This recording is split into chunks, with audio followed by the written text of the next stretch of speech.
Pourtant, en un an, en misant sur les jeunes, Alain Michel a réussi à transformer le cancre du championnat en leader invaincu et fait prendre conscience de la richesse du potentiel algérien.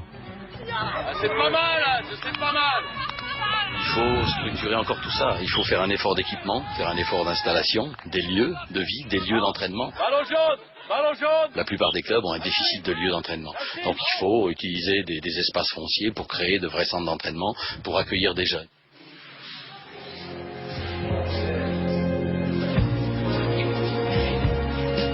« 6 heures à l'aube, une quinzaine de gamins ce matin. Les joueurs de l'académie du Paradou, le seul centre de formation d'Algérie. Ils ont entre 11 et 13 ans sélectionnés parmi 20 000 footballeurs en herbe, les meilleurs du pays. Le Paradou, club de 2e division, s'est allié à Jean-Marc Guillou pour monter son académie. Et les enfants le savent. Ce sont eux qui devront à terme faire remonter leur club dans l'élite.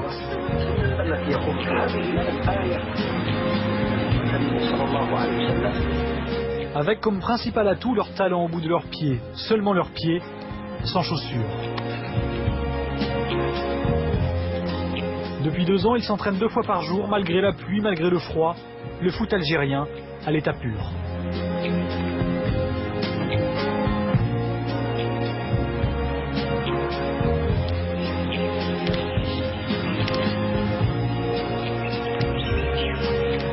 L'Algérie a une culture footballistique très très riche, ils ont eu des grands joueurs dans le passé et aujourd'hui c'est dommage que toutes ces générations de jeunes enfants ne soient pas aidés et puis encadrés de manière à ce que le football algérien reste au plus haut niveau africain. Toutes les énergies sont consacrées sur les équipes 1 et les jeunes sont un petit peu livrés eux-mêmes.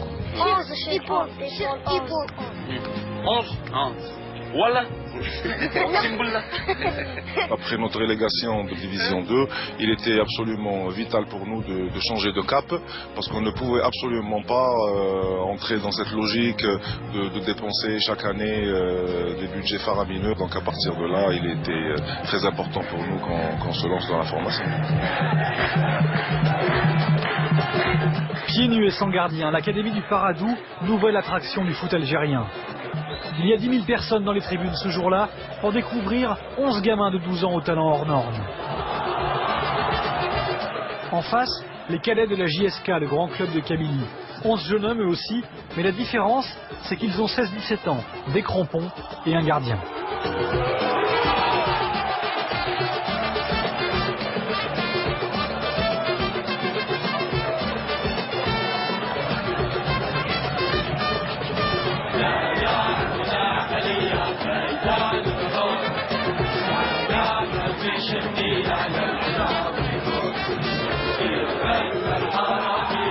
L'exhibition tourne à la démonstration, 6-2 pour l'académie. Les futurs Fennecs jouent pieds nus et ils sont en blanc.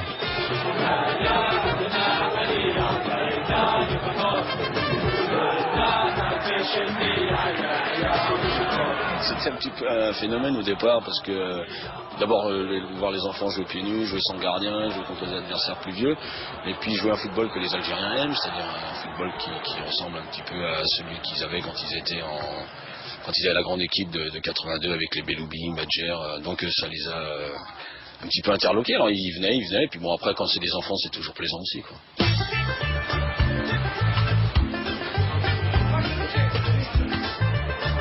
L'avenir s'écrit en lettres d'or ce samedi matin. L'espoir est revenu, Alger se réveille avec des rêves plein la tête.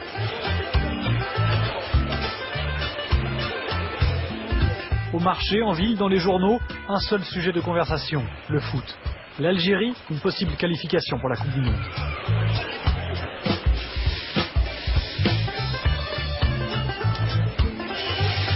Tout le monde en parle, confectionne à la hâte les derniers produits dérivés, à tous les coins de rue. C'est le moment de faire des affaires.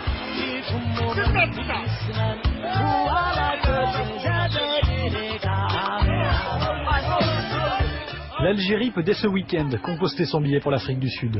Mais ça ne dépend pas tout à fait d'elle.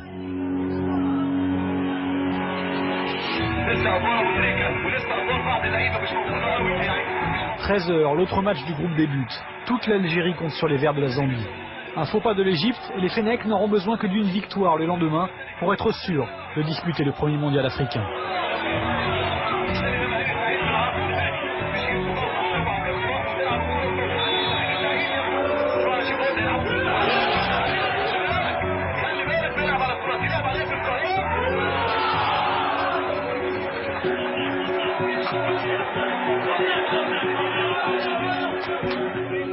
Même tension à l'hôtel des joueurs, toute l'équipe est devant l'écran. Oui, vas-y, donne tes impressions devant la caméra.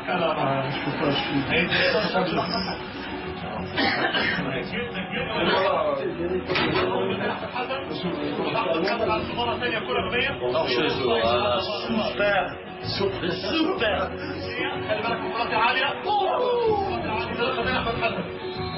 Mais non, il n'y a pas trop de contraire. Gambie-Égypte, 0-0 à la mi-temps.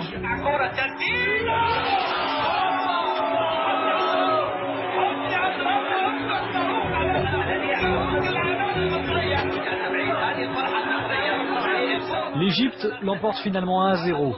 Pression maximale le lendemain sur l'équipe d'Algérie.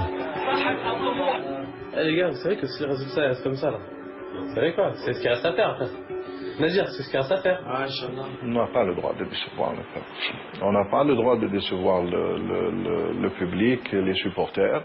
Et je pense que tout le monde est conscient de cela et je pense que tout le monde accomplira le rôle qui est le sien pour y parvenir.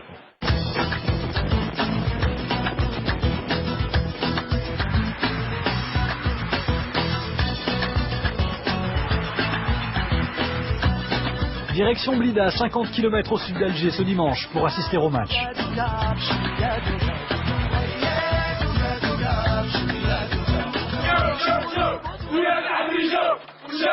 Show.